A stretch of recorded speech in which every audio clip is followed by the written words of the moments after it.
திருப்போரூர் அருகே பயிற்சி விமானம் கீழே விழுந்து விபத்துக்குள்ளான இடத்தில் விமானத்தின் கருப்பு பெட்டியை தேடும் பணியில் மீட்புக் குழுவினர் ஈடுபட்டுள்ளனர். இதுகுறித்த கூடுதல் விவரங்களை எமது செய்தியாளர் குருநாதன் வழங்க கேட்கலாம். வணக்கம் குருநாதன், விவரங்கள் என்ன? வணக்கம். திருப்போரூர் அருகே நேற்று பயிற்சி விமானம் கீழே விழுந்து வெடித்து விபத்துக்குள்ளான இடத்தில் 2 ஜேசிபி இயந்திர உதவியுடன் விமானத்தில் உள்ள கருப்பு பெட்டியை தேடும் பணியில் விமானப்படையினர் ஈடுபட்டுள்ளனர். சென்னை தாம்பரம் விமானப்படைக்கு சொந்தமான விமானம் நேற்றைய தினம் பயிற்சியில் ஈடுபட்டிருக்கும் போது நேற்று மாலை திருப்பூர் உப்பளம் தொழிற்சாலை அருகே விழுந்து வெடித்து விபத்துக்குள்ளானது. விமானத்தில் இருந்த விமானி சுபம் பாராசூட் மூலம் குறித்து உயிர் தப்பினார்.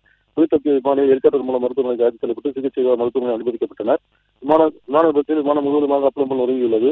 விமான விபத்து ஏற்பட்ட இடத்தில் திருப்பூர் காவல்துறை மற்றும் தீயணைப்புத்துறை அதிகாரிகள் விசாரணை மேற்கொண்டனர்.